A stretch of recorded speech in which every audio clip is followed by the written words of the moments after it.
What was the craziest or most dangerous thing you had to do to maintain your cover-up? There was times where you thought you're going to die or you're going to have to kill one of them. Yeah. In self-defense or because they're going to kill somebody else. I guess the story I'll tell you about is with Daniel Foreman. He was Twist. He's the one that was Stash in the TV show. Daniel Foreman, he had, of course, done the murder. I had got him to confess it. Or he confessed it to me while I was wearing a recorder. I got out a recording. He was a maniac. So basically, about 6 months into the investigation, I got on a recording, and I didn't have to be around that guy for another year and a half because he was just a maniac. He was hardcore into meth. He was a white supremacist as well, too. He was always causing chaos. He was always in and out of jail. So it's been almost 3 years. We got 4 days left, and they're all, hey, we don't know where Daniel Foreman is, aka Twist. We don't know where he is, so we need you to go get a hold of him and find out where he lives. So that means I need to call him and say, hey bro, how you doing? Can I come over and visit you? And it's not going to be a 5-minute visit. It means I'm going to have to hang out with him.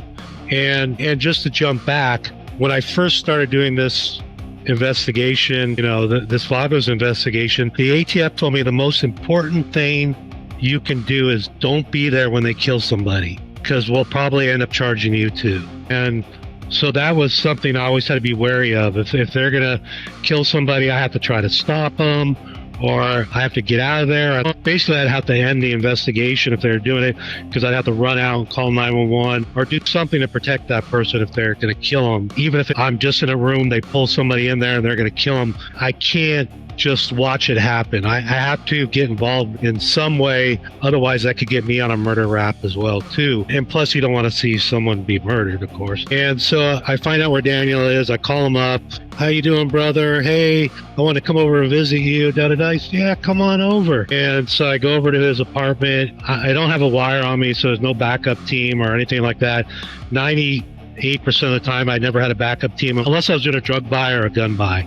So I'm not like a federal agent who would always have a backup team no matter where he went. I don't have one. So I go to his house and, we're just hanging out for a little bit. At that time, I'm the sergeant of arms of my chapter. The sergeant of arms is the muscle. He's the enforcer. Well, Daniel starts talking to me. He's going, hey, brother, I got to go get this guy. He's been, talking rumors about me. So I need you to go with me. And so he gets on gloves, and then he gets this 2-foot metal bar that has tape around it.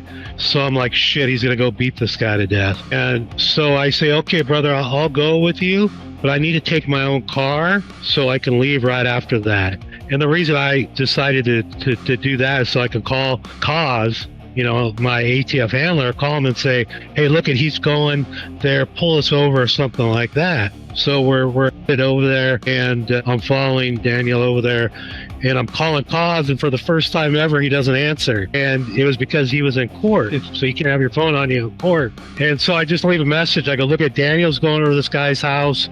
If he starts beating this guy to death, I'm going to kill Daniel. And so I was absorbing that I might have to kill him, or that I probably was going to kill him, because he was going to beat this guy to death. And in the U.S., if you're trying to save somebody else's life, you can kill somebody. And I didn't have any weapon on me at that time, so I was just trying to think of what I could do. So we stopped in front of this guy's house. He goes, let's go knock on his door. So I follow him up, and I see a big boulder. And so I stand behind Daniel while he knocks on this guy's back. I go, if he starts beating him to death, I'm just going to smash the rock on the back of his head and then get the fuck out of there.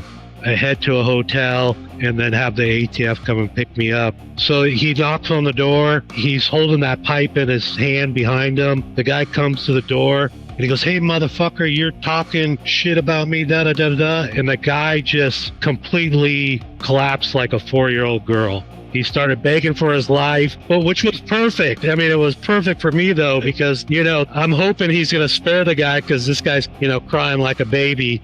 And so this guy's like, no, don't, come on, Daniel, da-da-da-da-da-da. And so Daniel's like, all right, but you better never talk shit, da-da-da-da-da. And then we walked away from it. But, we had a couple other incidents like that where, I thought it was going to end in death or a shootout or something crazy. Probably maybe even half a dozen of them. I could go on 4 hours with these type of stories. Basically, regarding this story, it sounded some kind of a, how is it called? God ex machina, right? So basically you think you're done, you had to do some shit think of it like Donnie Brasco, because I usually compare your story to Donnie Brasco, because his last task is to track down some guy and to whack him. And there is a police bust, and then he revealed his agent, so he was saved actually. And this guy was trying as an 8-year-old lady. Yeah, 4-year-old girl. Yeah, schoolgirl. So basically, the next question to both of you guys. If you want Gangland Undercover back, now's the time. Post on any social media, a clip, a photo, a selfie with the Fight for Falco hashtag, or even just a text post. Share this video with friends, like, subscribe, and check the comments for all the links. Together, we can make Season 3 happen. Let's make some noise. Together, we're a force.